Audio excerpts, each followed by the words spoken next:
Presiden Jokowi tidak pernah belajar dengan baik demokrasi itu. Dia menghalangi oposisi. Dia tidak menginginkan ada pikiran alternatif. Itu dasarnya.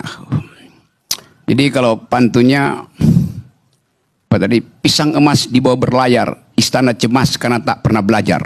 Oh, ya. Akibatnya, akibat nggak pernah belajar. Tadi betul Mas Hinton, kita seolah-olah menduga-duga isi karung itu apa tuh. Capresnya siapa, wapresnya siapa tuh. Padahal sebetulnya dari awal kita tahu ini bukan kucing di dalamnya. Dalamnya namanya cepret, cebong kampret yang ada di dalam tuh. Karena mau dipaksa kawin paksa antara Anies dan Ganjar.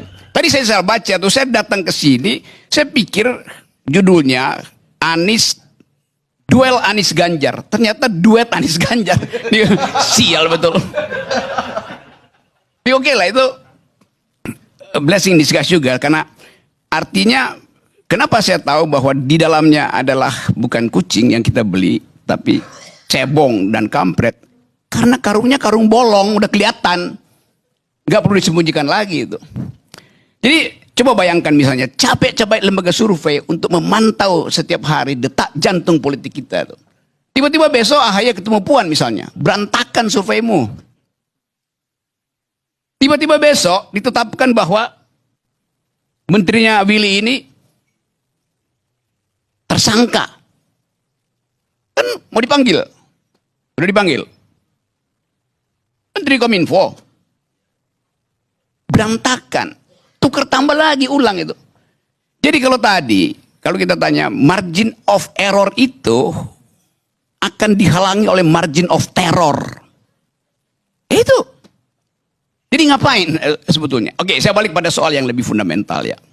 Harusnya didorong Anies dan Ganjar bersaing. Dia aja berdua. Karena kita mau melakukan penyederhanaan politik. Jelas Anies itu mau ucapin dengan definisi apa? Anies itu kadrun. Ganjar itu cebong. Norma kita memastikan itu, walaupun headline-nya bilang udah nggak ada cebong kampret. Tapi semua konstituen Islam pasti ke Anies. Yang sekuler datang ke Ganjar tuh. Yang di tengah mekeng. Partai sentris.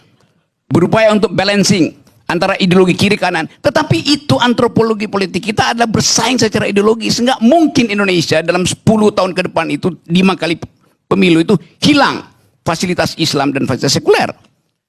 Jadi dorong aja supaya jelas. Jadi kalau pasang Anies dan Ganjar itu sama dengan pasang apa namanya Amerika itu Donald Trump dan Hillary Clinton, itu ngaco tuh. Mending provokasi aja kan. Kayak silahkan tuh. Itu poin dasarnya ada di situ tuh. Nah ini yang menyebabkan kita nggak tahu apa sebetulnya keinginan Pak Jokowi itu. Tiba-tiba ngasih ide si ini bisa jadi, padahal sebetulnya apa namanya tuh endorsement powernya itu tinggal 7%. Tetapi tentu Pak Jokowi tahu bahwa dia sebagai negarawan udah nggak mau berpikir negarawan, dia mau berpikir sebagai politisi tuh untuk mengamankan dinasti.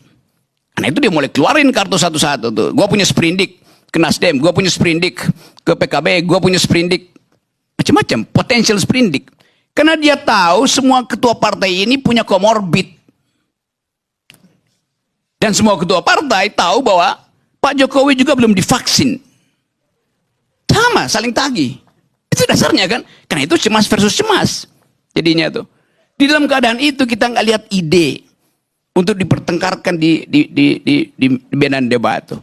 Kegiatan politik istana apa sekarang? Atau partai politik lato-lato.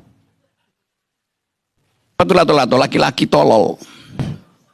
Lama-lama tolol gitu. Karena nggak ada ide gitu. Kita mau lihat misalnya seandainya, coba kita uji. Apakah Anies mau batalkan IKN? Kan itu yang ditunggu tuh.